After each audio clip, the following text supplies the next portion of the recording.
well, the Baxters were Scottish,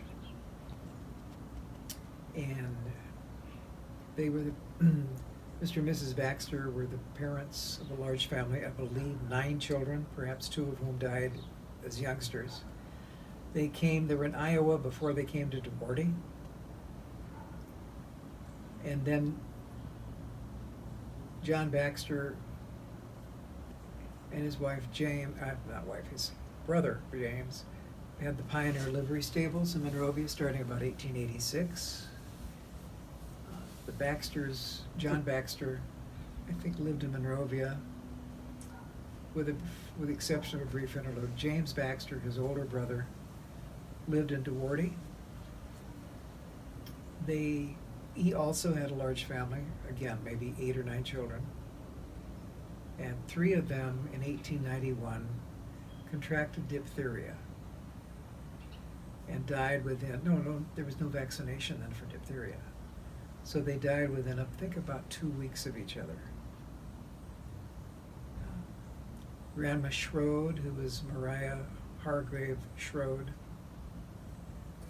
apparently was a neighbor, and the children were dying. The children knew they were dying. The parents certainly knew they were dying, and Grandma Schroed came and read them stories from the Bible during the course of their final illness. They're all buried at Live Oak Cemetery in the old section. James and Agnes Baxter went to San Bernardino, and so I think they spent the rest of their lives there, but they too are buried at Live Oak Cemetery with those 3 children, I think another daughter, and maybe a grandson who perished in the 1918-1919 pandemic. In another section are buried George and, Elizabeth Baxter, his wife, and I think either 3 or 4 of their children, plus a grandchild, Ellis,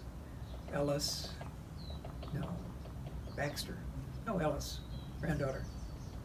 She too died in the pandemic in 1918-19. Yeah, she was an Ellis because her mother was a Baxter. So when I do my cemetery tours, at one point I will stop and ask, does anyone have an idea why so many of the death dates in the old section are 1918 or 19? And usually somebody will not remember it the end itself, but remember that the pandemic of 1918-19 and how many people died in that pandemic, locally and nationally and worldwide.